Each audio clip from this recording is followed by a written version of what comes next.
All right, howdy everybody. Welcome to another video all about OCD and mindfulness. My name is Brian, also known as OCD Mindful. Hey, just want to let you know I did start a Instagram page at OCD Mindful. I'm going to just put up daily tips and ideas. And there's my cat, that's Jackson. So if you want, go follow that. I'm going to try to just put very concise and helpful pointers up there day by day. Also, make sure you subscribe here, guys. There's been a lot of requests for me to, there's my boy again, to keep making new videos. So right now we are in the midst of a quarantine for this coronavirus, so I have plenty of time to do that. So I'm going to keep doing that for y'all. Anyway, today I want to talk specifically about HOCD. For my HOCD sufferers, HOCD was the theme that I was most affected with. It's the theme that I would definitely say was the first theme that I recognized that what I was dealing with was OCD. So for HOCD sufferers, here's my boy. What we're talking about here is questions about sexual orientation, sexual attraction, and the fear that you may not be the sexual orientation that you always perhaps thought you were, or that you have aligned with, or that you want to be even. And so for me personally, it really was an overnight thing. I went to bed one night, I didn't have OCD. The next day, my gay neighbor, who was a friend of mine, made a comment to me. And you really would not ever believe that it could happen that quickly. But that night, I started experiencing all of these symptoms, all of these questions, all of these doubts. And it was accompanied with severe anxiety and this need to get an answer. And so so what people with HOCD tend to do is they find rituals to help provide an answer. Same way any OCD sufferer attempts to find some sort of ritual to help relieve the anxiety and or provide the certainty that they're searching for. And don't be fooled by people who say that HOCD is a pure O type of OCD. It is very much, and for a lot of people, their ritual is just ruminating, playing out their past, trying to determine in their mind if they're attracted to, say, members of the same sex, and trying to disprove that they're attracted to members of the same sex. And so it can be, and it oftentimes is, very purely obsessional, but there are all kinds of real life overt rituals that you can, and you know what your OCD can do. It's very smart and very crafty. You will find rituals that you can do. For me personally, before I realized what was going on, I would look at a certain type of pornography to see if there was an arousal response. And I can still remember jumping up and down and dancing on my bed the first time I realized that I could do this ritual, because for me, it provided the certainty I was looking for. There it was. Wow, I got it. All right, this problem is over. I can let it go. Right? Wrong. OCD will find a way to creep back in and say, well, are you sure? I mean, just because it worked that one time, still, does that mean perhaps you're bisexual? Maybe you're bisexual. Maybe you're into both. 3 years later of trying to sort of weasel around the OCD treatment and sneak answers in here and there where I could find them, I finally realized the futility of attempting to answer this question. And I finally understood what it meant to give into treatment and to accept that I can't have an answer to these things. So here's the thing with any type of OCD is if you're going to create an exposure response prevention hierarchy, which you definitely should, be sure you pick things that actually trigger that spike, that actually set off some anxiety. Because here's where I got a lot of things wrong. I worked with my first therapist when I finally realized, okay, this was OCD. And we kind of just came up with generic exposures that would work theoretically for most people experiencing this. For me, they didn't work in that they didn't actually provide that anxiety response. And here's the thing. If you're treating yourself or you're working with someone, you have to be honest that if you're doing an exposure and it's not actually riling up some emotion, some anxiety, then it's not an effective emotion. Then it's not an effective exposure. But again, that's where OCD creeps in and goes, that's fine because I didn't actually have to experience the fear that I didn't want to experience in the first place. So OCD will tempt you to cheat and beat around the bushes and try to come up with all kinds of strategies to not actually have to face the fear. Trust me, you have to face the actual fear. So no matter what kind of OCD theme you have, your hierarchy has to contain items that really will rile you up, okay?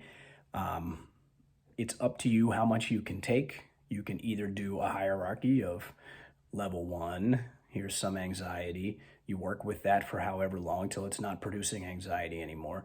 It may be for you reading, say, coming out stories. Or even better yet, if you can find specifically coming out stories of guys who thought that they were seriously straight and didn't realize till a later age. That might work for you. That was one that worked for me. One that didn't work for me was like walking down the street and looking at guys and grading them mentally on a attraction scale of 1 to 10, or making myself say stuff like, wow, that guy's got a great body, that guy's got a great ass, whatever it might be. Those didn't work for me. And because they didn't work for me and that they didn't rile up that anxiety, I liked to do those exposures, right? I thought, I'm doing the exposure homework that my therapist is recommending, so this must be doing something. It's not. It's a waste of time if you're not getting that anxiety to accompany the exposure that you're doing. So ultimately, you have to be honest with yourself. If you actually want to get better from whatever your OCD theme is, you have to create a list of exposures that really will raise your anxiety. And then, as you now know, if you've watched any of my videos or have read anything or worked with any professionals, the more important part after that is to not do the ritual, to not try to get the answer, to not try to undo the anxiety. Let it undo on its own in real time. And if you can put that extra caveat on there that I always talk about, try to actually convince yourself, hey, this is a good thing. This is my opportunity. I've worked up my anxiety. I know that this feels terrible. I don't like the way this feels, but I've been here a million times. I can do it one more time. And I'm committing to the treatment. So I'm committing to the treatment.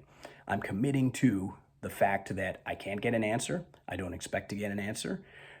Every time I ritualize, strengthening my OCD instead of weakening it. And this is probably the most important part, is staying motivated and encouraged to go through with your treatment.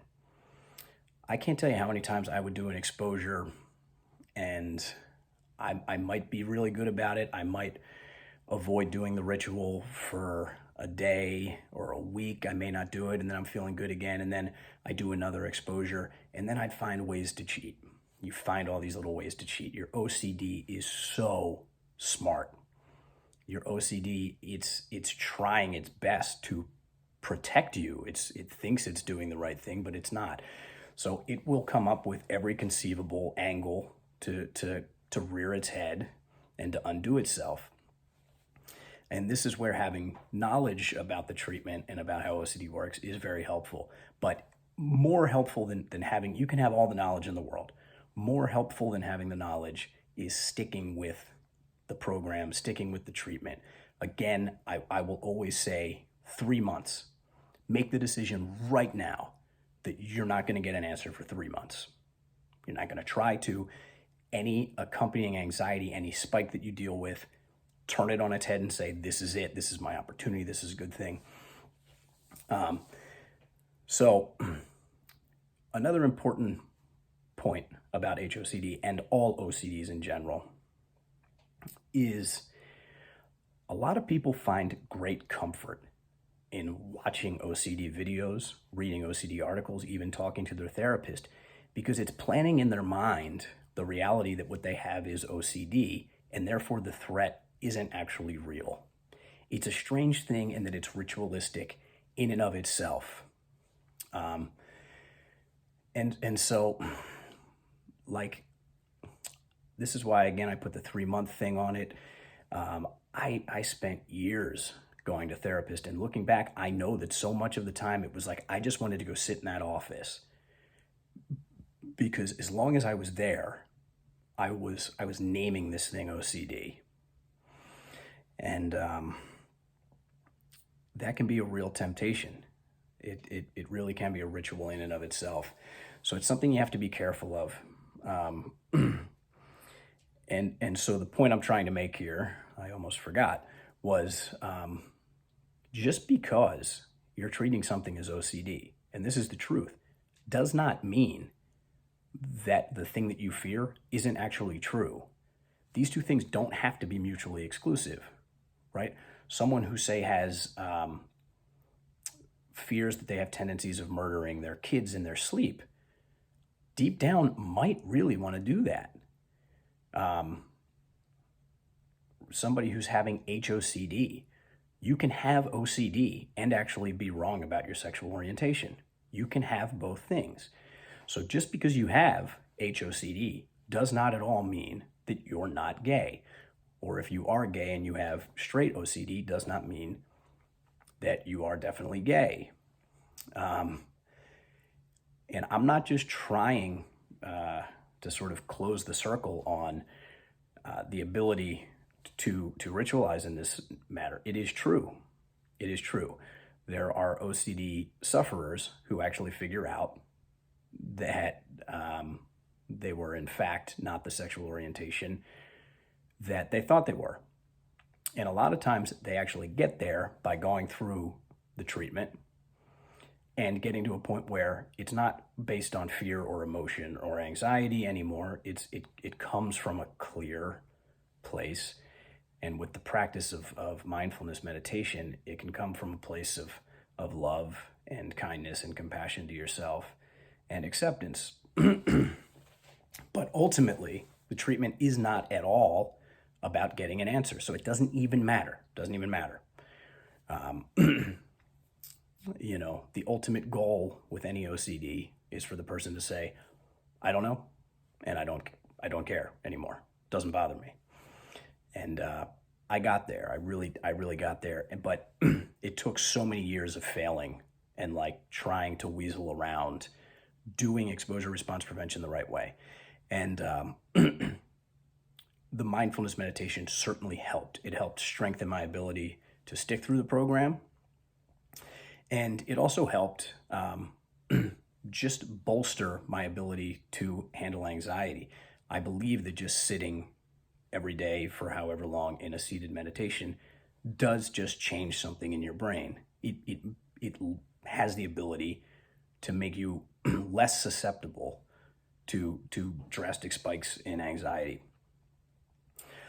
So feel free, guys, shoot me an email, subscribe here, because like I said, I'm going to be trying to put up a couple videos every week. But again, I want you to really keep this in mind.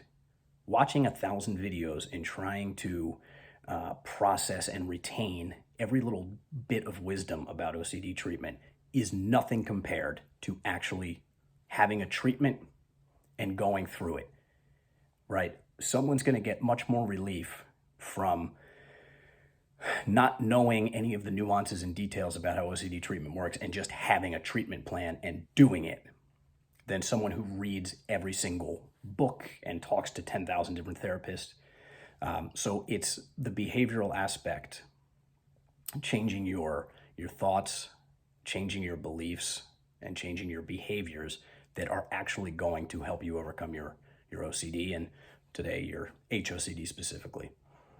All right, guys, that's it for me. Take care. Until next time.